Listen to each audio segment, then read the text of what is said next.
soy Pablo Santofemia, CEO y cofundador de Bridge for Billions y estoy aquí en Panamá. Tengo el placer de estar con Daniel Billingsley de Ciudad del Saber. Gracias, Daniel, por estar con nosotros. Gracias. Cuéntanos un poco, ¿quién eres y qué es Ciudad del Saber? Gracias, Pablo.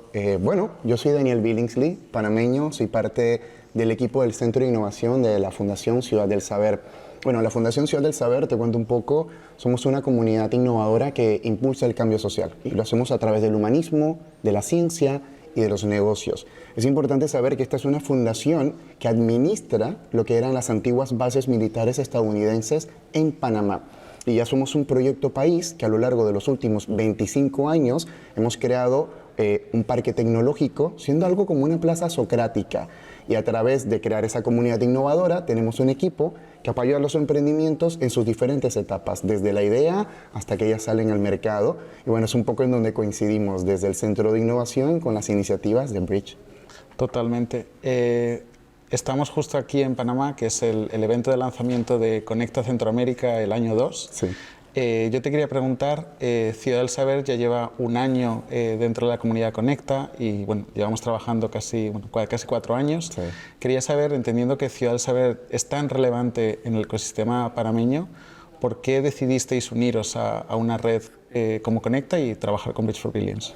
La realidad es que de inicio, como todo, teníamos dudas. Y una vez que entendimos cómo la misión casualmente de multiplicar el impacto, y esto nos ayudó un poco la pandemia a entender esa necesidad, primero, la herramienta de Bridge for Billions nos permitió llegar a más personas y multiplicar con un equipo pequeño metodologías que aumentaran las posibilidades de ahorrar tiempo y, bueno, ahorrar dinero y aumentar sobre todo las posibilidades de éxito de los emprendimientos. Entonces, cala muy bien con esa misión y visión de la Fundación Ciudad del Saber. Y luego cuando mencionas la comunidad Conecta Centroamérica, es la primera vez que nos permite a nosotros no solo trabajar como misión país, sino conectar directamente como un frente unido desde Centroamérica. Y es increíble cómo inmediatamente nos sentamos en salas con Costa Rica, con Guatemala, con El Salvador, con Costa Rica, y eso permitió, creo que se me fue alguno, Guatemala, Salvador, Costa Rica, Panamá y Honduras, con quienes hemos tenido una relación increíble y exposición de nuestros diferentes emprendimientos. Entonces, la realidad es que, por un lado, el tener una herramienta que automatice y que sobre todo te permite en la operatividad tener una metodología al alcance, apoyándote en la tecnología, y por otro lado, formar parte de una comunidad en la cual, claro, otros países serán mucho mejor que Panamá en algo, tendrán mayor conocimiento, mayor experiencia y viceversa, y es en donde comenzamos a rebotar ideas de una forma increíble, como los líderes que llevan a cabo el proyecto, así como los emprendedores que ya se están conociendo y entienden cuáles son los retos en Centroamérica, que en su mayoría, si te das cuenta, son muy similares, ¿no? Total. Así que nos hizo todo el sentido. Total. Y justo hablando ahora de los emprendedores, ¿por qué crees que, porque Ciudad del Saber cubre todo lo que es el camino, ¿no? de esa emprendedora, ese emprendedor en todas sus etapas, ¿por qué crees que es tan importante apoyar a emprendedores en las fases iniciales, en las fases de incubación? Es una excelente pregunta porque la misma nos hicimos hace algunos años atrás. La realidad es que el primer programa que tuvimos era el de aceleración. Es decir, un programa en el que emprendimientos avanzados que ya habían tenido ciertos logros, resultados y tracción, incluso poder inyectarle capital, rápido nos dimos cuenta que la educación, la idiosincrasia y un poco como los limitantes evitaban que los emprendimientos tuvieran de repente todas estas herramientas tan necesarias para llegar a una etapa tan avanzada. Y es en donde nos dimos cuenta que si trabajábamos un poco antes, los emprendedores tendrían tal vez herramientas que facilitarían un poco más pues ese objetivo de que llegaran al éxito. Abrimos un primer programa piloto por nuestros propios medios y es en donde nos dimos cuenta de la necesidad, o sea, el genuino problema que había en Panamá y en la región de que los emprendimientos necesitaban una metodología básica de emprendimiento, desde el design thinking en adelante. Y es en donde más cuenta nos dimos que el principal espacio, el gap más importante, era en la etapa temprana, porque teníamos los emprendimientos que podían llegar por sus propios medios a validar porque tenían el músculo económico, pero la mayoría de emprendimientos no son esos. La mayoría de emprendimientos son los que necesitan esa ayuda extra. Y es ahí en donde el programa de incubación rápidamente coge mucho más auge de lo que nosotros nos imaginamos y como fundación y como equipo del Centro de Innovación rápidamente se entendió que era un momento de involucrarle más recursos, más equipo, más tiempo y lo que nos permite multiplicar es precisamente utilizar una herramienta como la de Bridge for Billions. Total.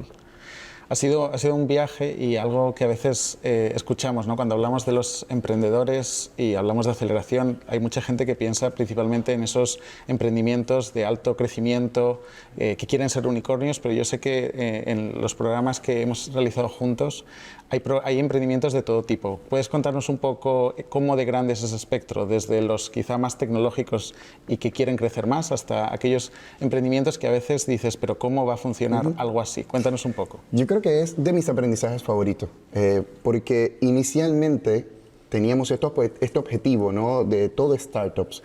Y la realidad es que la cartera inicialmente era dedicada a emprendimientos tecnológicos. Nos dimos cuenta que la mayoría de emprendimientos que iban con la sostenibilidad, que iban un poco más alineados a ese humanismo, a esa ciencia y a esos negocios, no necesariamente eran un unicornio, eran emprendimientos tradicionales que aplicando un poquito de innovación podrían ya trascender y despegarse del montón. Y es en donde el descubrimiento de darle herramientas de startup a emprendimientos, ejemplo de sostenibilidad, ha hecho que por primera vez en la historia, Pablo, los últimos 5 invertidos de la Fundación Ciudad del Saber no son el app móvil, son emprendimientos como Clandestino, que utilizan material reciclado para hacer arte y para hacer muebles y comenzaron desde el programa de incubación, hacían portavasos en un hornito en su casa. Luego pudieron crecer en un espacio y acaban de mudarse una galera entera automatizando con material. O sea, están por levantamientos de capital increíbles. Y así sucede. Tenemos una cantidad de emprendimientos en área sostenible que no necesariamente utilizan la tecnología como la digitalización, pero sí pueden automatizar con las metodologías que nosotros les hemos enseñado. Y me parece increíble como la propia fundación ya ahora invierte en emprendimientos tradicionales, entre comillas, que aplican un poco de innovación y que tal vez entendemos que la escalabilidad no tiene que ser en el todo, tal vez en un pequeño espacio de tu emprendimiento ya hace la diferencia y puede literal hacer que tu producto salga al resto de Centroamérica, cosa que ya está sucediendo por primera vez. Total. Daniel, te quería preguntar ahora, entendiendo que el reto que tenemos, ¿no?, para fortalecer el ecosistema en Centroamérica es algo que no solo las organizaciones de apoyo al emprendimiento podemos contribuir, sino que necesitamos a muchas más organizaciones. Quería que nos contaras un poco cómo ves este reto y qué crees que se necesita, qué mensaje lanzarías a todos los actores del ecosistema centroamericano, ya sean, ¿no?, gobierno, universidades, empresas, inversores, para poder fortalecer el ecosistema. Gracias, Pablo. Es una muy buena pregunta. Yo creo que es un dilema en el cual los países más avanzados en el tema de innovación han entendido que el emprendimiento en etapa temprana, que tiene las suficientes herramientas, puede ayudar en un futuro muy cercano a que incluso el Producto Interno Bruto de esos países aumente de forma increíble. Y son países que le han invertido ya un capital y que han creado una comunidad, como todo ecosistema, entre el gobierno, la fundación, las instituciones privadas, las instituciones sin fines de lucro y las de educación. A nivel centroamericano es un gran reto que estas instituciones hablen entre ellas y iniciativas como Conecta creo que ya están logrando un gran avance a eso. La invitación es muy simple. El emprendedor en etapa temprana le cuesta mucho tener las herramientas, ya sea económicas o demás, para llevar ese emprendimiento. Y las ESOs no lo pueden lograr solas. Es una invitación muy importante a que las empresas privadas, que hoy en día tanto están apuntando a la sostenibilidad y al aporte de una u otra forma en el crecimiento del país en el que están, sepan que esta es una de las vías, tal vez, más saludables, más orgánicas, que impacta de etapa muy temprana y que permea a lo largo de los próximos años a través de inversiones que incluso, irónicamente, no son tan grandes como se lo imaginan. Con muy poco, las ESOs hacemos mucho y es a través de herramientas como Bridge que podríamos multiplicar ese mensaje un poco más. Así que la invitación sí viene siendo definitivamente conversar un poco más y tal vez apostar a ese emprendimiento en etapa temprana que ya comenzamos a tener una estructura increíble y resultados que pues están hablando por sí solos. Y una última pregunta es, ¿qué le dirías a estas, ¿no?, Entrepreneurship Support Organizations, ESOs, organizaciones de apoyo al emprendimiento, para que consideren unirse a un Conecta? Para una institución considerada caso de estudio en la región, como es la Fundación Ciudad del Saber, hay un antes y un después en formar parte de una comunidad de este tipo. Hay una resistencia que viene desde la idiosincrasia de cada uno de nuestros países, desde el ego, desde ciertas barreras burocráticas. Y la realidad es que he logrado conversar con compañeros de la región que se atrevieron, y el cambio y el resultado y el impacto y el alcance habla por sí solo. Mi invitación genuina es que lo intenten, es que se atrevan un poco, es que la verdad arriesguen, vean si funciona o si no funciona, y si no, no pasa nada. Pero bueno, como emprendedores que somos, entendemos que de la validación luego podemos idear, pero si no intentamos empatizar con el problema genuino que tienen los emprendimientos, es muy complicado que hagamos un cambio que tanto queremos en la región. Así que, pues, que se atrevan, dirían yo, ¿no? Genial. Pues muchísimas gracias, Daniel, por estar aquí con nosotros. Y nada, hasta la próxima. Gracias a ustedes. Gracias. Gracias por escuchar esta Bridge Talk. Esperamos que la hayan disfrutado tanto como nosotros. Si tienen preguntas sobre lo que hemos hablado o quieren ponerse en contacto con nosotros, por favor, envíenme un email a pere@bridgeforbillions.org. Nos encanta explicar lo que hacemos y explorar vías de colaboración para fomentar todavía más el emprendimiento inclusivo.